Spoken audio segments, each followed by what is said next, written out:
उठो चिराग उठाओ कि आफताब जलाए, जरा कदम तो उठाओ कि एक राह बनाए। उतारो पाँव से मेहंदी कि ये पाँव जलते हैं, उतर के राह पे देखो कि ये पाँव चलते हैं। क्योंकि जीना इसी का नाम है, क्योंकि जीना इसी का नाम है, क्योंकि जीना इसी का नाम है। ये ब्याह नहीं हो सकता।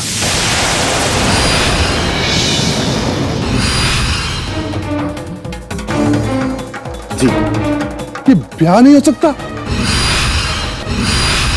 ये आप क्या कह रहे हैं? सारी बिरादरी को मालूम है, सारी बात पक्की हो चुकी है, और आप कह रहे हैं कि ब्याह नहीं हो सकता? मैं सब समझता हूं, पर हुआ क्या है? क्या हमसे अच्छा घर बार देख लिया है? नहीं बहन जी, ऐसी कोई बात नहीं है। बात सिर्फ इतनी सी है कि 18 साल से कम उम्र की लड़की का ब्याह करना कानूनी जुर्म है। अब आप लोग तो समझदार हैं, कानून के खिलाफ जाकर कोई काम करना ठीक नहीं है। वाह, कानून! लगता है तुमने अभी अभी कानून की नई नई किताबें पढ़ी हैं। लेकिन कानून तो बरसों से है, और तब से लेके अब तक हर छोरे छोरी का ब्याह होता रहा है। और फिर हम लोगों का भी तो ब्याह छुटपन में हुआ था, और फिर हमारे गृहस्थी में कौन सी कमी आ गई है? देखो, मैंने दुनिया देखी है, पर मुझे इन सब बातों की कोई परवाह नहीं है। और ये बेकार की बातों पे कान मत लगाओ, ब्याह की तैयारी करो बस। आप ठीक कह रहे हैं कांता प्रसाद जी, मेरा ब्याह छोटी उम्र में ही हो गया था, लेकिन वो वक्त अलग था। आज वक्त बदल चुका है, कानून और भी सख्त हो गया है। मुझे माफ कर दीजिएगा, मैं अपनी बेटी का बचपन नहीं छीन सकता। पढ़ाई लिखाई की उम्र में मैं उसे डोली में बिठा के घर गृहस्थी के काम संभालने के लिए नहीं भेज सकता। अरे बिरादरी में मुंह काला करने से पहले बांचना था ये ज्ञान। हम तो नहीं आए थे रिश्ता लेकर, अब जगह सही तो होगी ना। 10 लोग अगर तुम पे हंसेंगे तो 5 लोग हम पे भी हंसेंगे। गलती तुम्हारी और भरेंगे हम भी। हमें माफ कर दीजिएगा बहन जी, पर अब हम वही कर रहे हैं जो हमारी बेटी की जिंदगी के लिए सही है।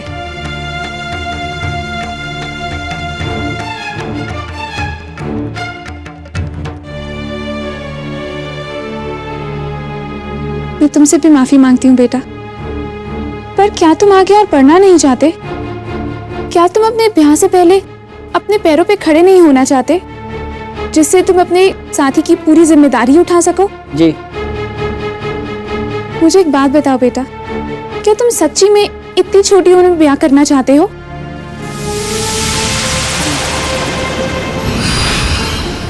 कानून की नजर में छोरे का ब्याह भी 21 बरस से पहले गैर कानूनी है। इसीलिए बेटा अभी और पढ़ो और जिंदगी में कुछ नाम कमाओ। हमारे छोरे को पट्टी पढ़ाने की जरूरत नहीं है जमुना। तुम कैसे बनाती हो अपनी बेटी को लाट साहब, हम भी देखेंगे। चलो जी। हाँ हाँ चल, ये लो, चल बेटा, ये उठा फल जल्दी से यहाँ से।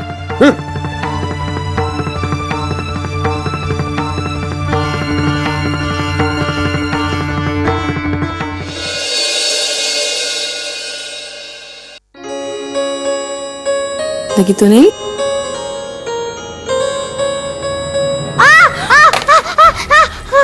अरे क्या वो छुटकी? क्या हुआ बहू?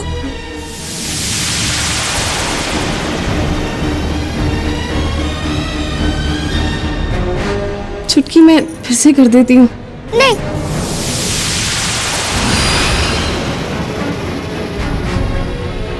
छोड़, रहने दे, तुझसे नहीं होगा। इधर आ, इधर आ। ले, इसे संभाल, सोनू को ला दे। बैठो इधर महारानी। तेरी नौटंकी चालू। कहाँ?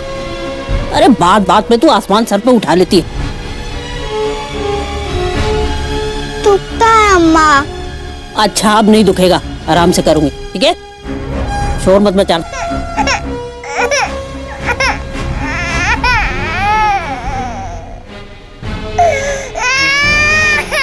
बस बस बस सुनो ना।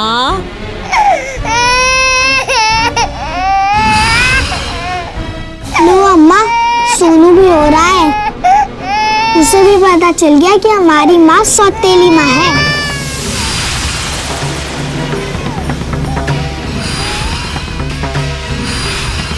चुप कर। तू कहाँ से ये बेकार सी बातें सीख कर आती है?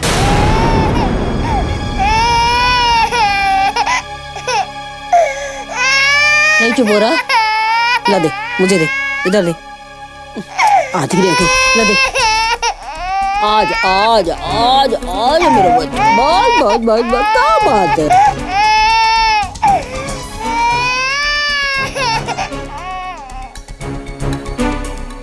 लो, चुप हो गया। बच्चा है ना, हाथ पहचानता है। लो अम्मा, अब खुद ही देख लो, चुप हो गया ना। अब तू तो चुप हो जा।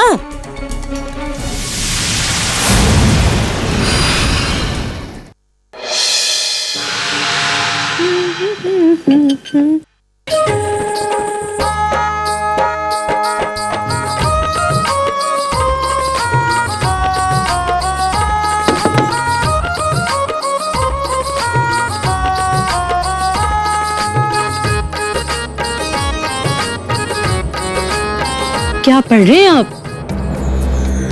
ओह, तुम? मैं तो कब से खड़ी हूँ, पर आप हैं कि मुझे देखते ही नहीं। कोई काम था क्या?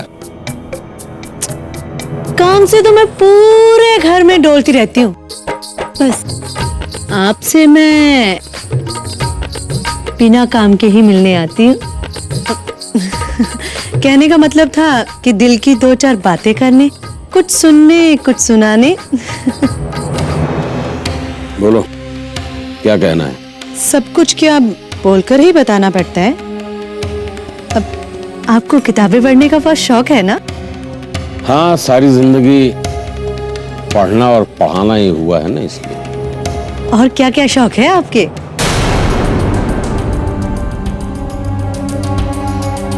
संगीत सुनना, घूमना, नए नए लोगों से मिलना। ये सारे शौक तो मुझे भी है। क्यों ना हम लोग घूमने चले? यहाँ आसपास बहुत अच्छी अच्छी जगहें हैं घूमने लायक। चलेंगे चलेंगे। कौन सी किताब पढ़ रहे हैं आप?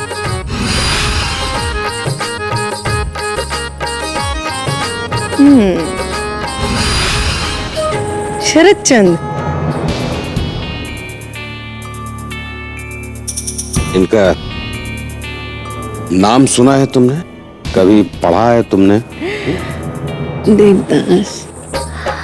बाकी की किताबें पढ़ो, देवदास से लेके पढ़ लेगी। मुझे भी शौक है पढ़ने का, नए नए लोगों से मिलने का, उनसे बातें करने का।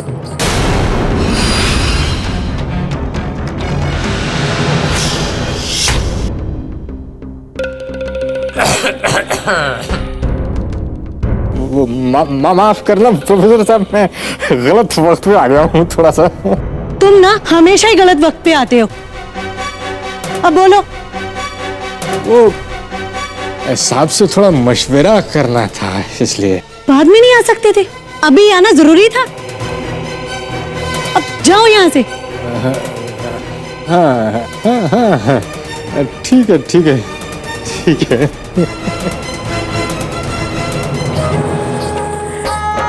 तो हम कहाँ थे?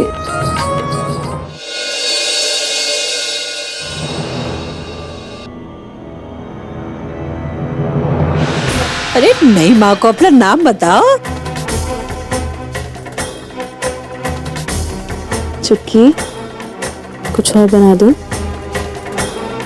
लो अम्मा, अब सोनू भी रो रहा है, उसे भी पता चल गया कि हमारी माँ सौतेली माँ है।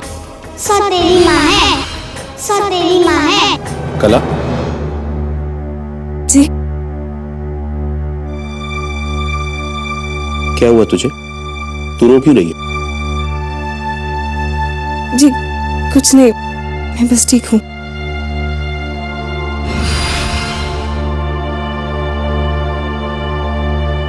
देख कला, तुझे मुझसे कुछ भी छुपाने की कोई जरूरत नहीं है। बता क्या हुआ? जी बताने के लिए कुछ है ही नहीं, बस थोड़ा अजीब सा लग रहा है। इस घर में कोई तकलीफ है तुझे? नहीं, बस मुझे ऐसा लगता है कि मैं छुटकी और बिटिया का ख्याल नहीं रख पाती। उनके छोटे छोटे काम, उनकी देखभाल। समझती हूँ मैं कि अभी उनकी उम्र बहुत छोटी है, उन्हें वक्त लगेगा मेरे साथ घुलने मिलने में, पर कभी कभी मुझे ऐसा लगता है कि मैं उनकी माँ का दर्जा ले ही नहीं पाऊंगी। मुझसे कभी प्यार नहीं करेंगे। थोड़ा वक्त दे कला, सब ठीक हो जाएगा। मैं तो यही सोच कर आई थी कि सारा घर संभालूंगी, बच्चों का, आपका, सबका ख्याल रखूंगी। मैं देखती हूँ अम्मा को इस उम्र में भी सारा घर संभालते हुए। मैं चाहती हूँ कि उनका हाथ बटाऊं जिससे कि वो आराम करें, पर तू चिंता मत कर, सब ठीक हो जाएगा। मैंने तेरे मन की बात समझ ली है, मैं कुछ करता हूँ।